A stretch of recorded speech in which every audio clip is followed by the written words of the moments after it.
How did people react when I told them that I was coming to Ghana? I'm talking about family, friends, white people, and everybody else. How did people acted when I told them I was moving to Ghana? My parents were not too happy about it because just like myself and everybody else, before I became aware of how the movement that's going on, people moving back, the opportunities and everything, before I became aware of it, the idea was to, live in America. That's the blueprint. Live in America, UK, wherever you are in the West, and you come to Africa to die, basically. Retire, you come and spend your money here and you die. Build a house over a period of 30 years, 25 years, and you come and die here. Basically, that was the blueprint. And as my awareness changed, as you guys probably heard already on this channel, I was working with a friend of mine to come and build gyms in Ghana, and that inspired me to come here. I saw the opportunities that led me to a whole bunch of YouTubers who are moving here at a young age, 30, 35, 40s. They weren't retired, but they moved back home and they are doing something. So that inspired me as well. And so I was eager, I was happy to share with people what I plan on doing next, right? So the good thing with me is I had a very good track record. Since the age of 18, I've done everything right. Great credit score. When I was about 21, my credit score was like 10 points away from perfect. I mean, you don't get, it doesn't get there. I didn't know anybody that ever got there. So my life was in order, right? I had an apartment at a young age, beautiful girlfriend, wife now, A student, military. Like my life was good. And that really helped me out because I think people tend to talk trash to you or try to make you feel insecure if you don't have any proven track record. Like there was nothing you could say about me that I, and I wasn't gonna care anyways. I was not gonna care, but I did not get a lot of pushback. It was just a lot of stupid questions, right? A lot of stupid questions from people who don't know much about Africa, and I'll get to that. But my parents were not so happy about it. That I think not a pushback because since the age of 18, I take advice, but you can't really tell me much, right? When I make up my mind, that's about it. I will go find out myself, and I started out with the military, and that served me well. People were against it. I did it. It served me really well. And from there, I decided to make my own decisions and live with the consequences, right? Because I'm the one living it. I'm the one sleeping. I'm the one in my head. I'm the one suffering. Nobody else. And I made that decision at an early age. So when I was moving to Ghana, nobody could talk me out of it. I'm just talking about the reactions that I got. So if you plan on doing something and people are talking about it, you got to see that you are number one. You are the character. You are the main character of your life. And what other people say, you know, don't be arrogant about it. You got to listen to it and kind of assess it, might make sense, and you apply it to you. But ultimately, you are the final decision maker. And my parents weren't too happy about it. My father felt like I just finished school and I got my master's. KPMG, great future. Why do I want to throw all of that away and come to Ghana? My mom not so vocal about it, but basically on the same page. They weren't too supportive of me coming to Ghana, right?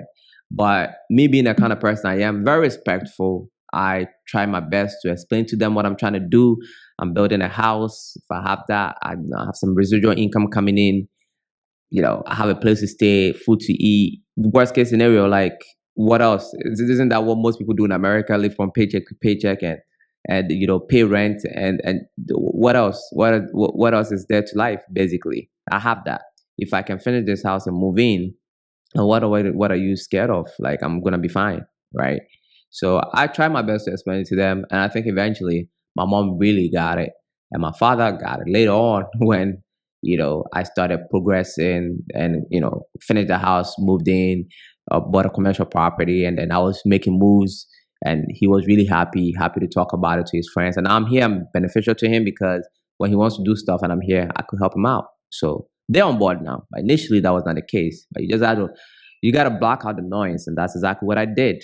Friends, My very good friend is actually an older, white guy, and the guy who inspired me to actually make this decision, he was gonna be a business partner for this gym, which didn't go through. But it's all good. It inspired me to take the action and have a concrete goal, something that I'm gonna talk to you guys about.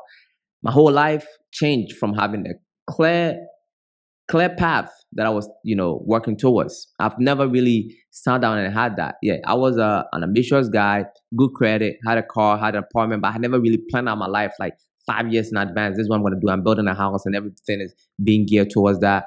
That made a profound impact in my life. And the power of goals, man. The power of goals is very, very, very powerful. If you're not setting goals, you are missing out because a lot of stuff changed within 2 years. Me making a decision and sticking to it. My friend really encouraged me. He was happy, pointed a whole bunch of opportunities to me. My other friend really believed in me and he thought like I'll be living like a king. He was really Filipino friend, a guy that I went to his wedding. He was really, kind of like encouraging and he believed in me. We're building this house and everything. So it was good. My other friends really didn't say much because at the time I was successful people, my peers, I was more successful than all of them. So what are you gonna tell me? So I didn't really get a lot of pushback from people because there was nothing you can tell me, right? Like I was doing better than almost all of them. And the people who were older than me, my rich friends who were educated, understood what I was doing. So I didn't have a lot of pushback, except from my family, but I did have some stupid comments though. So some people would be asking like, "Oh, so when you go there, are you gonna have clean water and all this, you know, insane questions basically." But I didn't have a lot of pushback. So because I had a great proven track record, and I think that's what a lot comes down to. You have to have a great proven track record, and if you don't, you will have a lot of people in your ear because you taking the action is in itself is scary.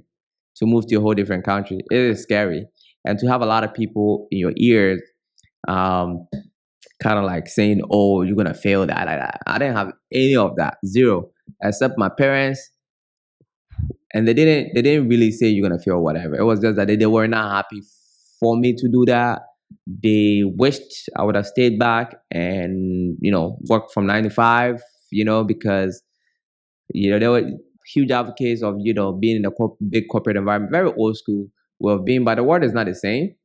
The world is not the same, and yeah, I'm glad with the decision that I made, and my parents are glad and very happy. Now, so you gotta fight for what you think in your mind. That is what matters the most. It matters more than what anybody thinks, right? What's in your mind? What steps you want to take? What you want to do? You are the only one who feels that pain in your head. Nobody else. So you've got to do what you think is right for you, so long as you know it's right and morally right. Whether you fail or succeed, you're gonna be at peace with yourself that you did it. And as Jeff Bezos had a very, very, very good job. Very, very good job. He made some positions that he set records for being the youngest to do it. And he was in the 1990s, 1999. I think Amazon was created. This guy was making about $200,000 a year. He was making money, a very comfortable life, bright future ahead of him, clear path. He saw the internet and he felt a burning desire to create Amazon, to leave that job to create Amazon. And he spoke to his mentor at his job, and the mentor, basically told him two options. Like he's got a great future here, he's a hard worker, but also he might regret if he never pursue his burning desire. So Jeff Bezos quit the six-figure jobs, which is probably about 1 million plus a year now, if adjusted for inflation, to go and try this crazy thing. Amazon started selling books. Can you believe that? And Amazon is what it is today. I don't have to go in and explain to you what it was. So you are the one who hears that small voice within nobody else. God is talking to you. If you choose to ignore it, up to you. But later on, when you're 65, 75, 85 years old, that is when you're going to be thinking about what if, right? Especially when you had that great idea you didn't pursue. Trust me, you're going to see somebody else doing that and you're going to be bitter. You're going to be like, "This stole my idea." No, you did not take action. So that's what I have for you. Do not care too much about what people are saying when you want to do something. It's inevitable. Luckily, I was fortunate that I was able to accomplish a lot at such a young age. I had a proven track record. So I didn't have a lot of people that I could point to, oh, you're going to fail, because I was doing really well for myself. I've been doing well. Before I was coming to Ghana, I've already built a house to a point where you can't tell me anything. If you've not subscribed to the channel already, kindly do so. Like this video as it helps with the algorithm. Comment, let me know what you think. And until next time, my friends, be legendary. Peace.